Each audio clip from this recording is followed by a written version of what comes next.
యోగా ద్వారా తప్పకుండా ఉంది. యోగ సాధన ఏ గురువు దగ్గర నేర్చుకున్నా, ఎక్కడ నేర్చుకున్నా కానీ రోజు మొత్తం మీద 45 నిమిషాలు యోగ సాధన చేస్తే ఆపాద మస్తిష్కం అంటే అరిపాదం దగ్గర నుంచి శిరస్సు వరకు కూడా పూర్తి రక్త ప్రసరణ వేగం జరుగుతుంది.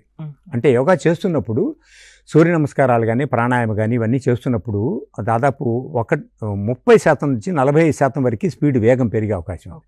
అంటే బాడీలో నూక్ అండ్ కార్నర్కి మొత్తానికి రక్త ప్రవాహం జరుగుతుంది, ఆక్సిజన్ ప్రవాహం కూడా జరుగుతుంది. ఇంటర్నల్గా గ్లాండ్స్ స్టిమ్యులేట్ అవుతాయి. హార్మోన్స్ తెలియకుండానే ఎండార్ఫిన్ అనే హార్మోను ఆటోమేటిక్గా అది యోగా చేస్తుండగా డెవలప్ అవుతుంది.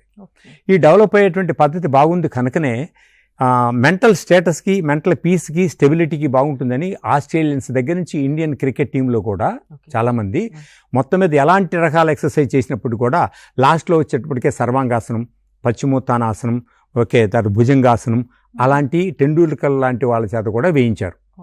ఆ తర్వాత ఆర్ట్ ఆఫ్ రిలాక్సేషన్ ప్రశాంతాసనం, లోకట శవాసనం అనేవాళ్ళు, ఈ ప్రశాంతాసనాన్ని కూడా వేయించేవాళ్ళు. ఎప్పుడైతే 10 రకాల ఆసనాలు వేసి ఎట్టకేలకు పూర్తి విశ్రాంతి తీసుకుంటాడో మొత్తం హార్మోన్స్ అన్నీ కూడా పూర్తిగా లోపల నుంచి బ్యాలెన్స్ కాగలుగుతాయి. ఎస్పెషల్లీ మహిళలకి ఒక ఏజ్ 40-45 ఇయర్స్ తర్వాత అయితే దానికి ఒక నిర్దిష్టమైన ప్రమాణ ప్రకారం వైద్యుల సలహా అవసరం. వాళ్ళది కూడా హెరిడిటరీగా వచ్చినటువంటి వ్యాధులు కానీ ఇబ్బందులు కానీ ఉంటే కూడా యోగ సాధన క్రమబద్ధంగా చేస్తూ ఉంటే తప్పకుండా వారానికి 4-5 సార్లు ఈ హార్మోనల్ బ్యాలెన్స్ అనేది అధిగమించవచ్చు. ఆ హెమోగ్లోబిన్ రేటు కూడా చక్కగా పెంచుకోవచ్చు.